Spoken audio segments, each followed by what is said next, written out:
令和の虎っていう、もともと日テレでマネーの虎という番組があって、で、吉田栄作さんが司会をしていて、深夜に始まっていて、虎と言われる人がこういうことをしたいのでお金をください、投資してください、お金を貸してくださいって言って、その経営プランだったら投資してやるぜとか、金貸してやるぜっていうのをもともと深夜で始まって、確か地上波のゴールデンまで上がったのかな。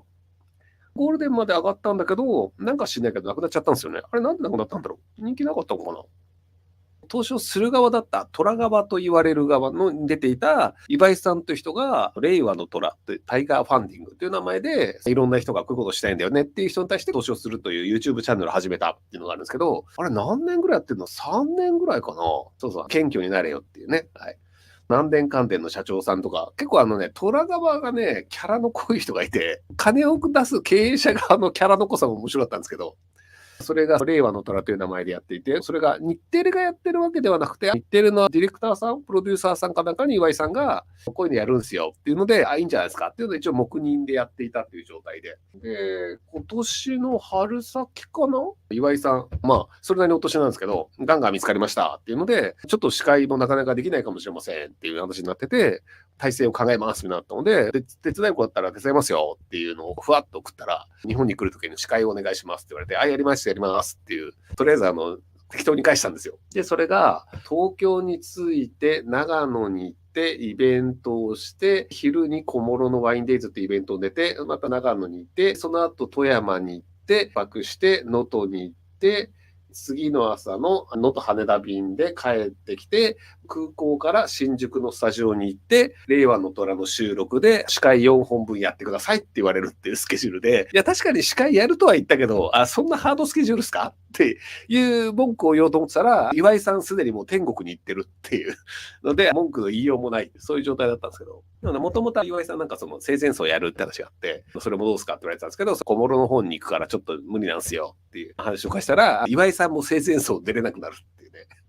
珍しいですよね。生前葬やる人って生前葬出れなくなった人ってあんま聞いたことないので、タイミング的にはなるだろうけど、先に上上がっちゃったっていうね。当日も文句言おうと思ったけど、文句言う相手が先上がっちゃったっていうのがあって、僕は上に上がらないで下に落ちるタイプなんで、僕が死んだ時は会えないかもしれませんけど、4本撮りをして、その1本目がちょうどもう公開されてるんですよね。千葉の温泉宿の人がいて、温泉の足湯パックというのをサブスクで配りたいっていうので、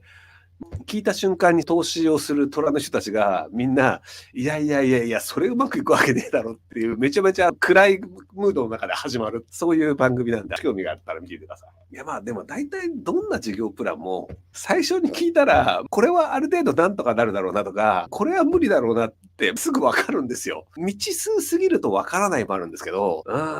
も温泉って温泉の素みたいなのが数百円とかでカルディとか雑貨屋さんとかで売ってるじゃないですか。で、それがなんか月に1万円近くも出してお湯が来るって言っても、それ別にお風呂に温泉の素入れりゃいいんじゃねみたいなのが普通思いつくので、それ買わなくねみたいなのが、大体でしょ思いつくんですけど、それをやりたいですって言われて、みんなうわーってなっちゃったっていう。だから令和の虎のその企画が前もってくるんですよ。今日の志願者の人はこういう人ですって来るんですけど、だからそれを見た瞬間に、これはきつい、これはきついっていうのとか、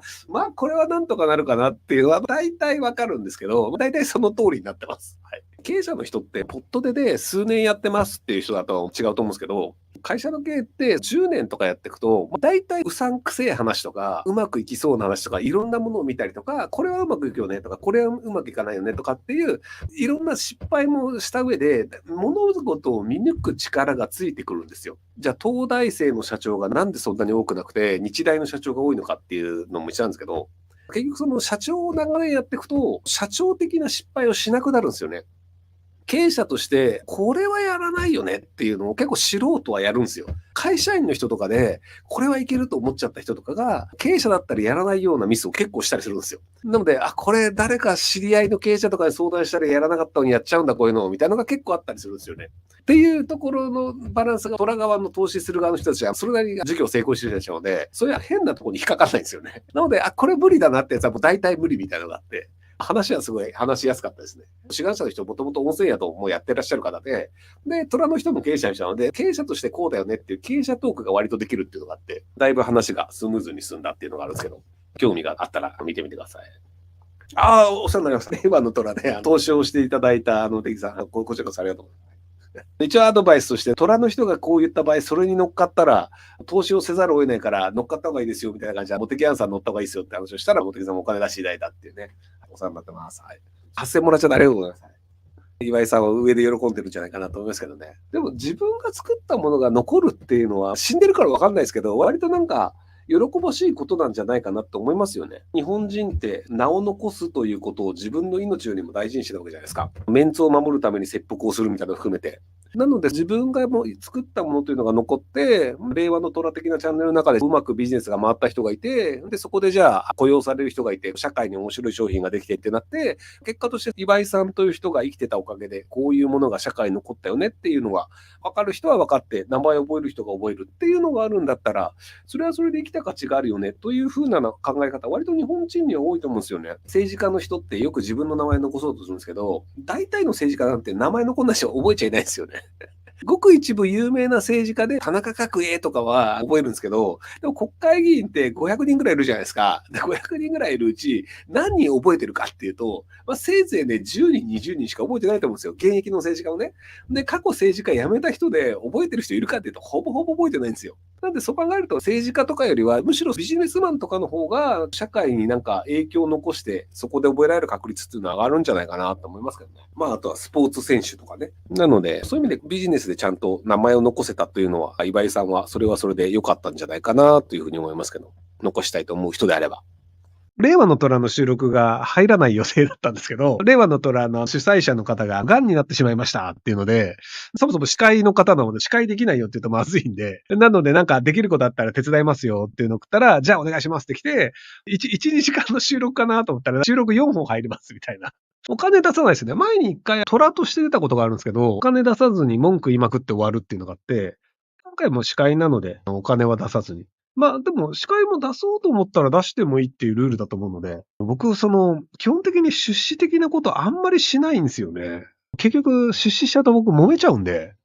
なんだろうな。お金を出す以上は、これはやるべきだよね。なんでこれやってないんですかっていうのが気になっちゃうんですよ。で、気になって聞いちゃうんですよ。で、そうすると働いてる人とか仕事やる人って、その人なりの優先順位とかポジションとかあって、手が回んない部分とかを僕みたいな人にバンバンこう突っ込まれると、多分嫌いになると思うんですよね。僕のこと。で、多分揉めるんですけど、ただ僕は事業を進める上でこれは必須だよねというのをやってないのであれば、なぜやらないんですかってやっぱ詰めちゃうと思うんですよ。そうすると詰める側で、ただお金持ってる人が詰めてくるから、あいつムカつくけど言いづらいっていうので、結果として嫌いになって疎遠になるっていうパターンになるんじゃないかなと思っていて、金を出すと仲悪くなるっていうパターンだと思うので、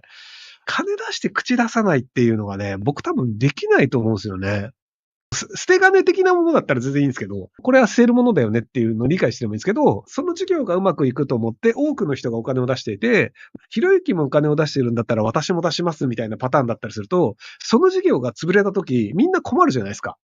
なので困らないようにしたいよねと思うと、じゃあこれはやっとかなきゃいけないよね。このやり方はどうですかとかってやっぱりなんか、ほっとくわけにいかなくなっちゃうと思うんですよね。なので、なんか口を出してしまうっていうのがあったりするので、アメリカの飲食店に出資をした途端に、コロナがあって、その店が潰れたっていうのがありますけどね。最初はね、うまくいってたんですよ。だから、うまくいくんだ、アメリカ景気いいしなと思ってたら、その後にコロナが来て、もう飲食店どころじゃないよねってなって、アメリカのトランプ大統領の時代だったかな。アメリカ人の出資の割合が50%以上だったら補助金が出るみたいなのがあって、で、そこの飲食店が僕を含めて海外の人が結構多いところだったので、出資してる外国人の株を、もともとオーナー兼経営者の人が買い取るっていう形にして、補助金をもらおうっていうのがあって、で、もうかなり厳しい状態だったので、じゃあもう全然安く譲りますよっていうので、ある程度の割合を安く譲って、で、その後もその経営者兼オーナーの人が頑張ってたんですけど、やっぱりコロナには勝てなかったと。っていうので、結果として潰れるっていうのがあったんですけど、それもそこそこの額を出資してたんですけど、なくなりましたね。はい。だからやっぱなんかね、出資をすると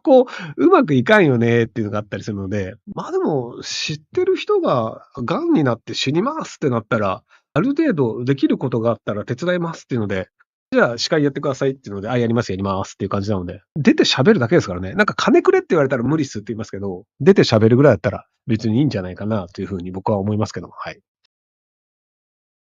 ご視聴ありがとうございます。